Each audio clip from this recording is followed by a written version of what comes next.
Good morning, welcome back to my channel. কেমন আছো সবাই? আমি তো খুব খুব খুব ভালো আছি। তো যাই হোক, সকাল সকাল ঘুম থেকে উঠেছি, আর আজকে 7টার সময় ঘুম থেকে উঠেছি। মেয়েকে স্কুল পাঠাতে দেরি হয়ে গেছে, ওর বাবা ছিল তাই ওর পাপা গিয়ে দিয়ে এসছে।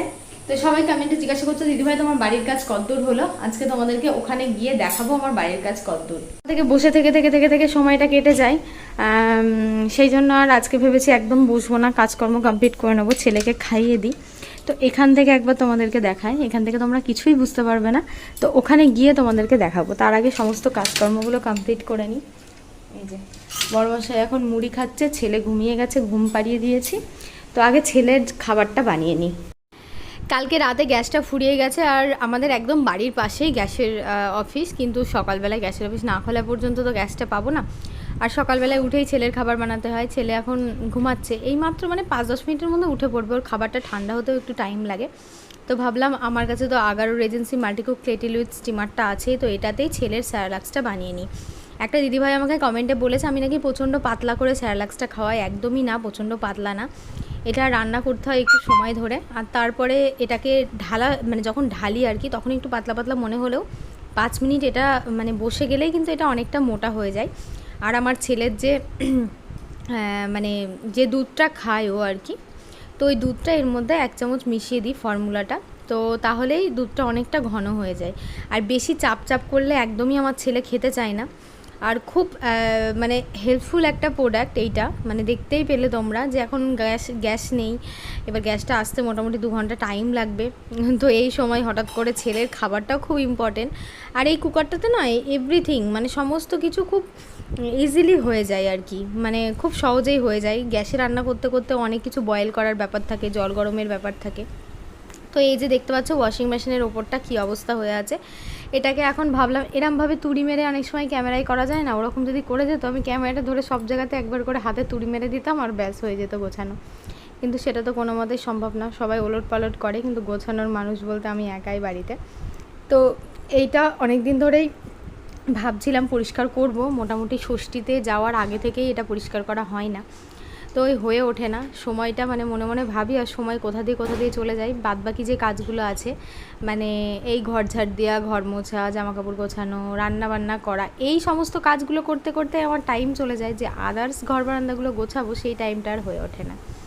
তো যাই হোক, মেশিনের উপরে খুব বেশি ভারী জিনিস চাপিয়ে রাখতে হয় না, তো একদমই নর্মাল যে জিনিসগুলো, যেমন এই এরিয়ালের ওয়াশিং মেশিন ইয়েটা, তারপরে সার্পের কোটোগুলো, তার সাথে একটা তোমার মাজন ব্রাশটা, যেহেতু বেসিনটা একদমই কাছাকাছি, আর আমাদের একটু পাইপের সমস্যা বলে মুখটা এদিকে ঘোরানো, নাহলে কিন্তু এটা পিছন দিকে মানে এই সাইড করে ঘুরিয়ে রাখলে সুবিধা হতো।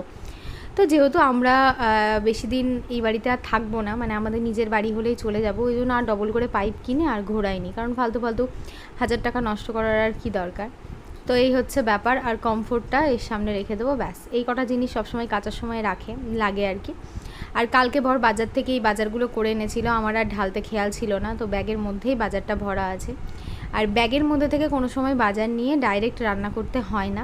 তো এটা আমার মা ছোটোবেলা থেকেই বলতো, শুনতাম যে তাহলে নাকি সংসারে অনেক অভাব অনটন দেখা যায়। জানি না মানে কতটা সত্যি, কিন্তু ওই যে গুরুজনরা বলেছে ওইটাই মাথাতে রয়ে গেছে। তো আজকে এইগুলো ভাবলাম প্যাকেটের মধ্যে ভরে ফ্রিজে রেখে দিই, কারণ এখন 2 দিন ধরে তো আর এত সবজি একদিনে ফোরাবে না। আর বরবটি খেতে সবাই ভালোবাসে, বিশেষ করে বরবটি আলু ভাজাটা যেন আমাদের বাড়ির খুব প্রিয় একটা খাবার বলতে পারো। দেখো মেনলি তো রান্না, বাসন ধোয়া, কাপড় কাচা, খাওয়া, ঝাড় দেওয়া, ঘর মোছা, এগুলো তো থাকেই। তো এর বাইরেও কিন্তু অনেক ছোটোখাটো কাজ থাকে, সেগুলো আর কি সবার নজরে পড়ে না, আর যেদিকে তুমি হচ্ছে খেয়াল করবে না সেদিকেই আর কি জিনিসপত্র নষ্ট হয়ে যাবে। তো অনেকে তো আছে যে সবজি 1 মাসের, মানে 1 মাসেরটা না, মানে সপ্তাহটা বাজার করে নিয়ে এসে ফ্রিজে, সবার তো আর বাড়ির কাছে বাজার থাকে না। যখন আমার বাপের বাড়িতে সবসময় দেখেছি যে আজকে যেটা রান্না হবে সেটাই, মানে প্রত্যেক দিন ফ্রেশ ফ্রেশ তাজা সবজি। ছোটোবেলা থেকে আমরা খেয়েও বড় হয়েছি, এখনও পর্যন্ত তাই। মানে আমার মা তো যদি আজকে মনে করে যে আমি পটলের তরকারি রান্না করব, তবেই 250, কিংবা যদি 500 বেশি লোক হয় তাহলে 500 পটল আনবে, তাছাড়া কিন্তু আনবে না। মানে পরের দিন আর বাসি জিনিসটা খাবে না, যতটুকুনি দরকার ততটুকুনি কিনবে। তো আমাদেরও যদি বাড়ির কাছে বাজার হতো আমরাও হয়তো তাই করতাম। তো এখন দেখো মিস্ত্রিদের জন্য একটু চা চাপালাম, তো গরমে ওরা দুধ চা খায় না, লিকার চাই খায়। তো এটা চলো ওদেরকে ওখানে দিয়ে আসি। তো দিয়ে আসতে গিয়ে এই যে দেখতে পাচ্ছ এই দিকের 4টে কলম বাকি আছে, বেস ঢালাই দেয়া হয়েছে। তো অম্বলবতী না কি বলে, তো অম্বুবাচী ছিল বলে একদিন কাজে আসেনি, কারণ মাটির কাজ করতে হয় না। আর এই সাইডের বাদবাকি 8টা পিলার কিন্তু বেস ঢালাই দেওয়ার পরে পিলারগুলো উঠে গেছে। এরপরে একটা টাইপিং ঢালাই হবে, মানে মাটির সাথে আর কি চারিদিকে একটা ঢালাই হবে। তো ওই টাইপিং ঢালাইটাতে না ওইটা দেওয়া হয়ে গেলে তারপরে ভিত উঠবে। তো এইটাতেই একটু সবথেকে বেশি টাইমটা লাগে, তারপরে কিন্তু আস্তে আস্তে মানে গাঁথনিটা কিন্তু খুব তাড়াতাড়ি হয়ে যায়। তো এখনও ভগবানের আশীর্বাদে বৃষ্টিটা লাগেনি, এরপরে যদি বৃষ্টি শুরু হয়ে যায় তাহলে কিন্তু কাজ করা ভীষণ অসুবিধা হয়ে যাবে। আর ভিতটা হয়ে গেলে, ভিতের মধ্যে বালি ভরা হয়ে গেলে আর সমস্যা খুব একটা হবে না। তো এইটা হচ্ছে চেম্বার, চলো চেম্বারটা একটু দেখায়। খুব বেশি দূর এগোয়নি, মানে এই নিচের যে কাজটা এটাই হচ্ছে সব থেকে কী বলবো আর কি, মানে গুরুত্বপূর্ণ কাজ।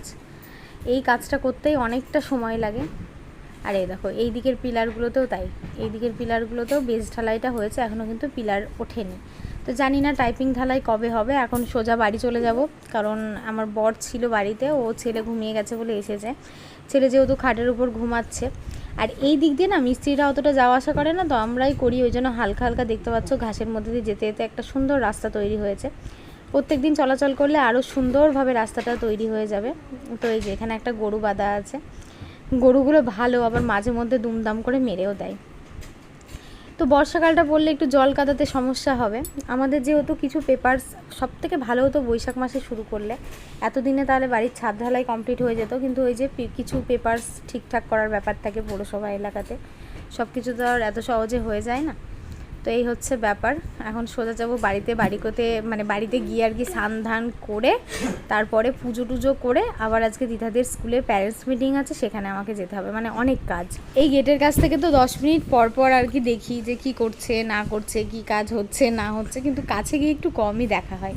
তো স্নান টান করে গোপুসোনাকে পুজো দিয়ে দিলাম। ত্রিধাই বাড়িতে থাকতে পুজো দেওয়া সন্ধ্যে দেওয়া এটা ত্রিধাই করতো, ত্রিধা যেহেতু এখন সকালে স্কুলে যায়, তো আমি স্নান টান করে পুজোটা করি। কোনো দিন একটু বেলাও হয়ে যায়, সবসময় একটু সকাল সকাল গোপালকে পুজো দেওয়াটাই ভালো, কিন্তু বাচ্চা কাচ্চা নিয়ে সংসারে সমস্ত কাজকর্ম করে আর মনে হয় তেমনভাবে সময় হয়ে ওঠে না। তো এই যে গোপুসোনার পুজো দেওয়া কমপ্লিট হয়ে গেল। এইবার যাব রান্নাঘরে গিয়ে আজকে একদমই হালকা পাতলা রান্না হবে। আজকে সম্ভবত গঙ্গা পুজো, আজকের ব্লগটা আমি তোমাদেরকে আজকেই পোস্ট করব। তো যেহেতু হচ্ছে গঙ্গা পুজোর দিন তো আগে অনেক বাড়িতে ভাতই রান্নার কোনো ব্যাপার ছিল না, মানে রান্নাবান্না হতো না। তো একদম নিরামিষ সিম্পল সাদামাটা একটু ডাল করব আর আলু সিদ্ধ দেবো, এই দিয়েই আর কি খাওয়া হবে। তো আমার ছেলে দেখো এখানে, আমার বর আবার একটু দুষ্টুমি করছে বলে বলছে একটুখানি ফড়িংবাবুর বিয়ে বলে একটা কার্টুন আছে, তো ওটা দেখাচ্ছে। তো ও না সচরাচর ফোন দেখতে খুব ভালোবাসে না, অনেক বাচ্চাকে আমি দেখেছি ফোন দিয়ে বসিয়ে দিলে চুপ করে বসে থাকে, আর ওকে যদি ফোনটা চালিয়ে দিয়ে বসিয়ে রেখে দিই ফোনটাকে ছুঁড়ে ফেলে দেবে, আর না হলে মুখের মধ্যে নিয়ে কামড়ে খেতে লাগবে। তো আমার মেয়ে যেহেতু একটু খেতে অসুবিধা হয়, ওর জন্য ওর বাবা বললো একটু কাঁকরোল ভাজা করো, ওকে কাঁকরোল ভাজা আর এই যে তেল লঙ্কা ভেজে রেখেছি এটা দিয়ে আলু সিদ্ধটাকে মাখবো আর একটু আইডির ডাল করব, তাহলেই হয়ে যাবে। তো রান্নাবান্না মোটামুটি কমপ্লিট। এবার আর কি একটু রেডি হব, রেডি হয়ে মেয়ের প্যারেন্টস মিটিং আছে, প্যারেন্টস মিটিংয়ে যাব। ভাত তো হয়ে গেল, ডালটাও হয়ে গেছে, জাস্ট কাঁকরোল ভাজাটা হলেই হয়। ষষ্ঠী থেকে আসার পরে একজন আমাকে কমেন্টসে জিজ্ঞাসা করেছে যে দিদি তুমি ষষ্ঠী করতে গেছিলে, বাপের বাড়ি থেকে তোমাকে কি দিয়েছে? তো সত্যি কথা বলতে আমি আমার মাকে সুতির ছাপা শাড়ি দিয়েছি, আর আমার বাবার জামা পছন্দ হয়নি, মানে আমি কি দিয়েছি আগে বলে দিই, আমার বাবার জামা পছন্দ হয়নি, আমার বাবাকে পরে একটা জামা কিনে দেবো, একটা লুঙ্গি কিনে দিয়েছি, আর কিছু দিইনি। আর হচ্ছে আমাকে কি দিল, তো ষষ্ঠীতে গেছিলাম আমার ছেলের জন্য এই কোমরের বটফলটা দিয়েছে আমার দাদা, এইটা হচ্ছে কোমরের বটফল। এখন তোমরা জানো রূপোর দাম অনেক বেশি, মানে 2500 টাকা, 2400-2500 টাকা করে, মাঝে তো 2800 টাকা হয়ে গেছিলো, এখন একটু কমেছে 2400-2500 করে। তো এটা ওই 2400-2500 মানেটা কি আমি বুঝি না। 10 গ্রামের দাম। ও এটাতে 36 গ্রাম না 37 গ্রাম, 36 গ্রাম সামথিং এটার ওয়েট। এটা আমার ছেলেকে দিয়েছে, আর আমাকে দিয়েছে এই 2 পিসটা, এটা হচ্ছে প্যান্ট, এই যে এটা প্যান্ট। এইটা আমাকে পয়লা বৈশাখেই মানে দেওয়ার কথা ছিল, মানে তখন পাইনি আর কি, আমার গায়ে সাইজে হয়নি, তারপরে নিয়ে রেখেছিল, এখন ষষ্ঠীতে গেলাম, ষষ্ঠীতে দিয়ে দিয়েছে। এই যে এই 2 পিসটা, এই তো বুঝতে ভেবেছি যে এই প্যান্ট সেদিনকে পরে দেখেছিলাম ওই একটা আর আমার বর যেহেতু ওই মানে জামা কাপড়ের ব্যাপার, তো আমার মা ওকে টাকা দিয়েছে ওকে টি শার্ট কেনার জন্য, তাই তো? ইয়েস। তো এই হচ্ছে আমাদের ষষ্ঠীর গিফটস বাপের বাড়ির তরফ থেকে। আর এটা পরে আমি ভাবছি যে আরে গান আছে না, এই দুটো আমার মায়ের পরে ভাবছি যে ঘুমারে ঘুমারটায় চোরি পায়াল ঘুমেরো ঘুমারটায়, ওই গানটা করবো আমি। তোমরা দিনের শরীরে চলে যাবো আবার ওই গানটা দেখতে। এটা ছেলেকে পরিয়ে দিয়েছিলাম, তো তোমাদেরকে দেখানোর জন্য ওর মাথা থেকে খুলে আবার দেখালাম। তো চলো আজকের ব্লগটা এখানেই শেষ করছি। সবাই ভালো থেকো, সুস্থ থেকো, সাবধানে থেকো। নেক্সট একটা ভিডিওতে দেখা হবে।